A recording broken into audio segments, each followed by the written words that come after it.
Jai Hind everyone. I am Rinki Tyagi, assistant professor, working as an assistant professor in Information Technology Department in Ajay Kumar Garg Engineering College. Total, I have 5 years of experience in academics. Today, I am here to present my lecture on basics of computer organization and architecture. Today, we will study functional units of digital system and their interconnection, bus architecture, types of buses and bus arbitration. This subject is very important for competitive point of view also. This subject scores 8 to 11 marks in GATE exam also. Sometimes students find it tough because it consists of software as well as hardware knowledge. So, and it is very important subject according to AKTU point of view. In exam point of view also, this subject has credit 4 in your syllabus, and it will consist, the theory exam will be of 70 marks and 30 marks will be of internal exam. So today this is our first lecture and we will cover functional units of digital system and their interconnection, buses, bus architecture, types of buses and bus arbitration. So the first thing is, what is computer? The subject computer architecture and organization consists of 3 terms, that is computer, architecture and organization. First, we will understand what is computer. Basically, computer is a combination of hardware and software resources. When we integrate hardware and software resources and provide various functionalities to the user, then the combination will make a computer. So, what is hardware? It is a physical component, right? It is written here, like it is a physical component of a computer. It consists of processor. Processor is CPU. Your memory devices like your cache memory, your RAM, ROM, secondary memory, monitor, keyboard, etc.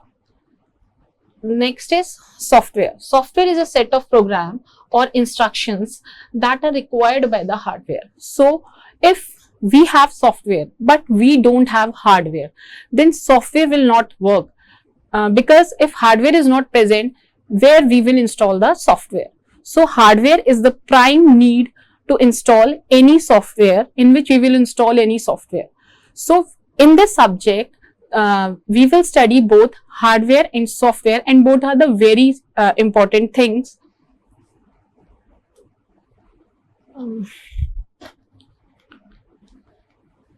Next is functional components of digital computer. First functional component of digital computer consists of first input unit. We all know about input devices that are attached to the computer. Here the device will take input into the binary language, and it will take input in binary language because a computer only understands binary language, and binary language consists of only 0 and 1. Some of the common input devices are keyboard, mouse, joystick, scanner, etc. Next one is CPU. CPU is central processing unit, or we also call it processor. It is basically the brain of a computer. It is written here. It is the brain of the computer. Once we will enter the information into the computer by the input device, the processor will process the information, and now the control unit will control all the information processed by CPU. CPU consists of arithmetic and logic unit, control unit and memory register. They are present inside the CPU. CPU is a hardware which consists of arithmetic and logic unit, control unit and memory register. What is arithmetic and control unit? It consists of arithmetical operations as well as logical operation. Now let's see what is written here. The ALU, as its name suggests, performs mathematical collections. So arithmetical part will only perform mathematical calculations like addition, subtraction, multiplication, division. And next is logical unit. Logical unit will perform logical operation like AND operation, NOT operation, OR operation, XOR operation, NAND operation. We all know about logic gates. So it will be implemented by logic unit. Next is control unit. Control unit controls the data flow in and out of CPU. In our lecture, we will study about buses there. In our next slide, we will cover the bus concept also. So, control unit is basically consist of wires, set of wires in which control signals will flow. It will transfer the information required by memory to the processor, required by processor to from the memory, or required by memory from the processor to the memory. So these operations of ALU, it controls all the operations of memory register and also input and output unit. Basically, it will control the operation. If we will not have any control unit, then there can be clashes in operation, or there will be clashes. So to resolve this issue, CPU consists of control unit. It is also responsible for carrying out the instructions stored in the program. It will decode the fetched instruction, interpret it, and control the signal to the input-output device until the required operation is done properly by ALU and memory. Next is memory register. First, what do you mean by register? Register is for mainly for temporary storage device. Let us understand. We have an expression 2 plus 3 plus 5 and it is stored in A. A is equals to 2 plus 3 plus 5. Okay. And the final result will be stored in A. But what about the intermediate calculation or temporary result stored? Where the temporary result will be stored? They will be stored in register. Let's understand. There is 2 plus 3. 2 plus 3 is 5. Now this 5 will be stored in memory register. And then 5 plus 5, that is 10, will be stored in A. And A consists of some of the memory location. It will the variable will consist of some of the memory location, and it will have some address. So the data will stored on that address, that is of variable A. So register is a temporary unit of memory in the CPU. These are used to store the data which is directly used by the processor. Register can be of different size. Register can be of 16-bit, register can be of 32-bit, and register can be of 64-bit, and so on. Each register in the CPU has a specific function, like they can store the data, they can store instruction, they can store address of a location in memory, etc. Now moving on to the next slide, we have memory attached to the CPU. It is used, memory is mainly used for storing the data or the instruction. This is the work of internal memory. Internal memory is divided into storage location where we can store data or instructions. Each memory location is of same size and has an address. Next is output unit. So this is not a part of CPU. CPU will provide output and output unit will show us the output. Output unit consists of monitor, printer, plotter, etc. Output unit consists of output devices that are attached with the computer. It converts the binary data coming from the CPU to the human understandable form. Human understandable form is high level language. Next is control unit. Operations of a computer can be summarized as, they can be input unit, there can be an input unit will, there can be an input. Sorry, there is some problem. Next is input, input unit will accept the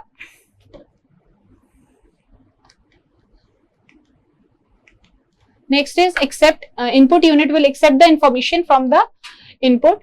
Memory will store the information. ALU, that is arithmetic and logical unit, will process the information, or we can say that the CPU will process the information, and output unit will provide the results through the output unit. Monitor is also output unit on which you can see all the results. Operations of input unit, memory, ALU and output unit are all coordinated by our control unit. This is our control unit. These operations are all will be coordinated by our control unit. Instruction control what operation take place. Like when we are doing any coding, we have a set of instructions, and that is called a program. When we will give printf, we will print the output. When we will give scanf, the program will take the input from the user. When we will give, perform any operation, the set of instructions will perform any operation. So this is all the work of control unit. When we are giving printf, then it will print. When we are giving scanf, then it will scan. So if control unit will not coordinate all the operations, computer or CPU will not understand when the printf, when they have to perform the printf operation or they have to perform the scanf operation. So control unit is a very important part of CPU. Control unit mainly generate the timing signals which generates when a particular operation takes place. Next is how are the functional units connected. Now we will see in this diagram how all the functional units are connected. First we will have input unit, next we will have output unit, next we will have memory, and we have processor. These are all connected through a bus. What is a bus? Bus is a connection of wires. It is a connection of wires in which control signals flow. Bus can be of many types. We will study it later in our PPTs. Now first we will understand how are the functional unit connected. For a computer to achieve its operation, the functional unit needs to communicate with each other. In order to communicate, they need to be connected. So functional unit may be a group of parallel wires. Group of parallel wires is called bus. As I told, it is a connection of wires. Each wire in a bus can transfer a bit of information. The number of parallel wires in bus is equal to the word length of a computer. Like when we will study address bus, we will see address bus, the size of address bus is 16 bits. So it can store address of 2 to the power 16. So it will have combinations of 65,536. Same with database, it can store 2 byte of memory. 2 byte is equals to 16 bits. So it can store 2 to the power 16 bits of data. So here the number of parallel wire in bus is equals to the word length of a computer. It has a logic to determine which can the bus at any given instant. Next is, now we will study the most important part of computer organization and architecture, that is buses, bus architecture, types of buses and bus arbitration. This topic is also very important for exam point of view. Mainly one long question comes from this part, and also for gate point of view, this topic is also very important. Now let's see what are buses. We have processor, we have main memory, and we have input output devices. They are all connected by a bus. Bus basically provides a path through which data can be transferred. So basically it is a communication path. Bus also include the line to support, interrupt and arbitrate. A bus protocol is a set of rules that govern the behavior of various devices connected to the bus as to when the place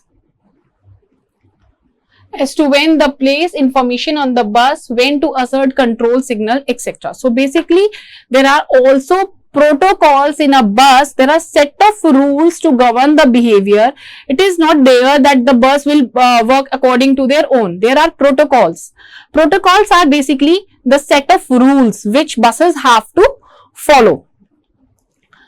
Bus lines can be of three types as I told, that is data bus, address bus and control bus. And control signal will specify whether a read operation will be performed, write operation will be performed, what will be the size of the data, when the operation will be performed. They will tell us the time when the processor will perform the operation, when it will perform operation on input output device. It may take the data, it may receive, or we can say that it may receive the data, it can send the data also to the output device. So first we will understand what is data bus. When the CPU fetches data from memory, it first output the address on the address bus. So address bus will fetch. We have a diagram here, like understand with the diagram. First we will understand with the diagram, then we will go back to our own PPT. There are the three buses. We have memory connected to the bus, we have CPU connected to the bus, and we have input output devices connected to the bus, in which we will see address bus is unidirectional.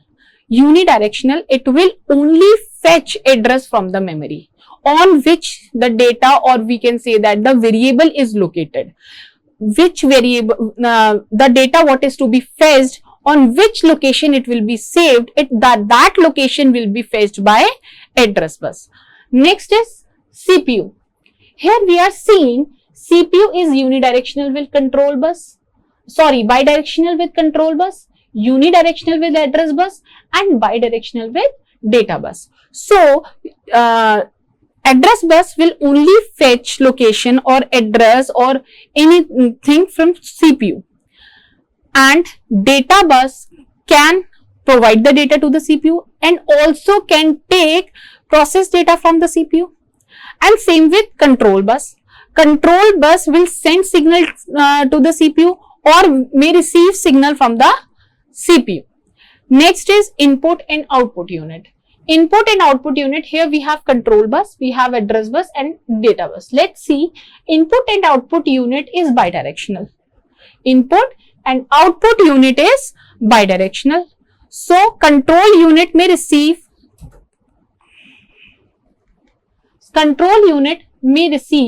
and send signal to input unit or may receive signal from input unit, as I said. And address bus is also bidirectional. It can also send the data to any location, or it can also fetch any location from the input and output unit, or input and output unit would provide any address to the address bus. Same with data bus. It can provide data to the input output device. It can take data from input unit. So, in case of input and output devices are three buses, that is control bus, address bus and data bus is bidirectional. In case of memory, control bus is bidirectional, address bus is unidirectional and data bus is also bidirectional. In case of CPU, control bus is bidirectional, address bus is unidirectional and data bus is bidirectional. Now, let's go back to our slide, that is data bus. So, when the CPU fetches data from memory, it first output the address on the address bus. It will send address on the address bus. Through that address bus can fetch the instruction. When writing data onto the memory, the CPU output first the address onto the address bus and then output the data onto the output bus. Next is the process to read and write to input devices or similar. There is no difference in reading and writing operation to input device. Next is address bus. CPU read and write data from the memory by addressing a unique location. It is unidirectional. First of all, as we studied that the address bus is unidirectional, so CPU read or write data from the memory. It outputs the location of the data on the address bus. Memory uses the address to access the proper data. We have number of input output devices that have unique address as well. When we will access the input output device, CPU will place its address on the address bus. Through that address bus will fetch the instruction from the memory or from the device on which it is located. Each device will detect its own address and act accordingly. Device will receive data from the CPU. CPU never reads the address bus. It is never addressed. Now, let's move on to the third bus, that is our control bus. Here we have address and data bus that consists of n number of lines. When these n number of lines will combine and transmit n bit value, control bus basically is a collection of individual control signal. Every signal will be unique. These signals indicate whether data is to be read, whether data is to be written. What we have to do? These control signal bus will contain all the control signal. The bus is most of the time it will be a collection of unidirectional signal. We already explained this diagram. Now, let us study about the bus width of a data bus. Bus width of a data bus determines the bit of the data that is to be transferred at a time. How much amount of data, how many bits of data we have to transfer. Bus width only determine that part in data bus. And what about in address bus? In address bus, bus width will maximize memory capacity of the system. If, as I told, the address bus is of 16 bits, so it will have a combination of 65,536 bits. So we can store up to that. Now let us study what are the advantages of bus. There are number of advantages that a bus have. As we all know, bus is connected to a processor, bus is connected to a input output device, bus is also connected to memory. There are number of advantages of buses. First one is versatility. What do you mean by versatility? Here we can add new devices. We can add the device, whatever device we want to add. So this is a important advantage of bus. Here we can also move peripherals between a computer system and a bus standard.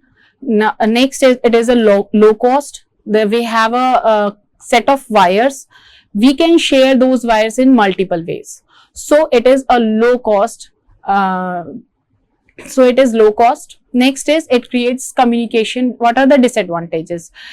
Everything has their pros and cons. We studied pros. Now we will study the cons. That means disadvantages of buses. It will create a communication bottleneck.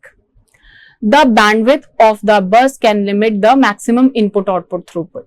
It depends on the bandwidth of the bus. If the bandwidth of the bus is not high, it is short, then it can limit the maximum input-output throughput.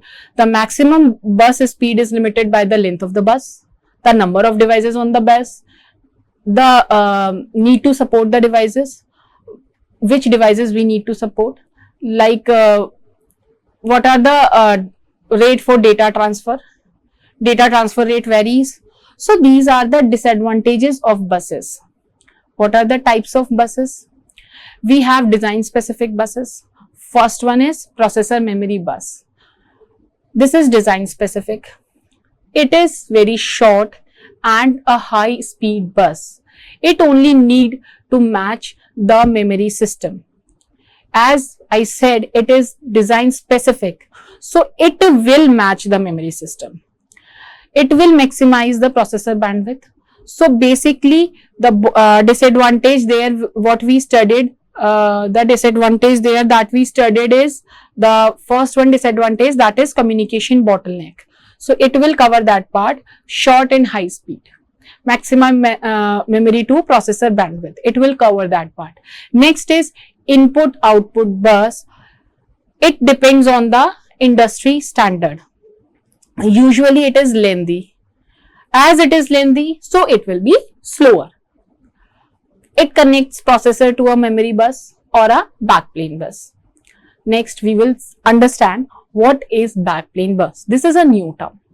Backplane bus, this is also based on industry standard. Backplane, what is the meaning of backplane? Backplane is basically a interconnection structure. It is basically a interconnection structure. It allows processor, memory and input output devices to coexist.